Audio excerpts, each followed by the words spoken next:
It might seem strange to tell you the true story of a Marine who deserted his post before the battle even began. A Marine who was also a liar and a forger. Happily, the commander didn't know that. On the downside, this Marine was also a deserter and a stowaway, both of which the commander understood all too well. Now let me get this straight, son.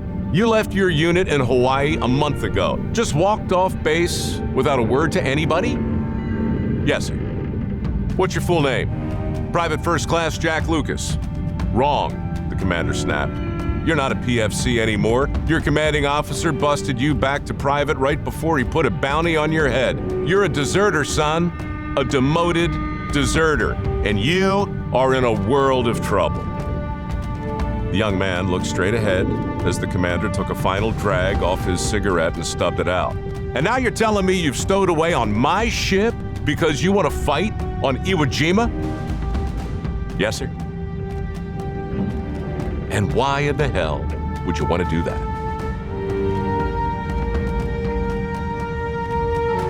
I didn't join the Marines to push paper in a supply depot, sir. I've been riding a desk for 3 years. You can punish me if that's what you got to do. But let me fight first.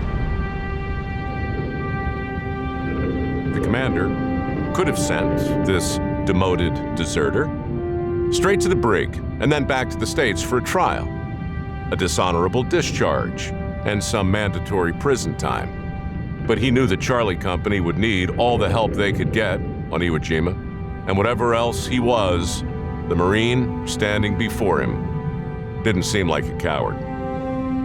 We landed 5 days, the commander said. You want to fight? I'll take you to a fight. Dismissed. 5 days later, the expeditionary force was on the island, making their way inland, where the enemy was hunkered down in a vast warren of tunnels and reinforced bunkers. Jack and 3 other riflemen were picking their way down a steep ravine when 11 Japanese soldiers popped up from a nearby trench and opened fire, sending the Marines diving for cover. 11 against 4. Their odds were horrible, but the Marines fought with everything they had, and soon it was 10 against 4. And then 9 against 4. And then 8 against 4. But then 2 hand grenades arced through the air and landed in the soft volcanic ash just a few yards from Jack and right in the midst of his fellow Marines. Jack didn't hesitate. He dove over the men and onto the first grenade, smothering it under his body. The second grenade he grabbed with his free hand and held it tightly to his chest, shielding the rifleman as best he could. A moment later, the first explosion lifted Jack off the ground, sending bits of flesh and uniform flying into the air. The second explosion never happened. Then, the Japanese soldiers charged, and the remaining 3 Marines killed them all in a furious hail of machine gun fire. Jack was left for dead, which by all appearances, he clearly was. But of course, appearances can be deceiving. In fact, it was Jack's appearance that got him in the Corps in the first place. You see, when Jack enlisted 3.5 years earlier, he appeared to be the perfect recruit. 180 pounds of solid muscle with a burning desire to avenge the outrage of Pearl Harbor. He was only 17 at the time, a year below the minimum age, but he had his mother's signature on the mandatory enlistment waiver. So the Marines took him.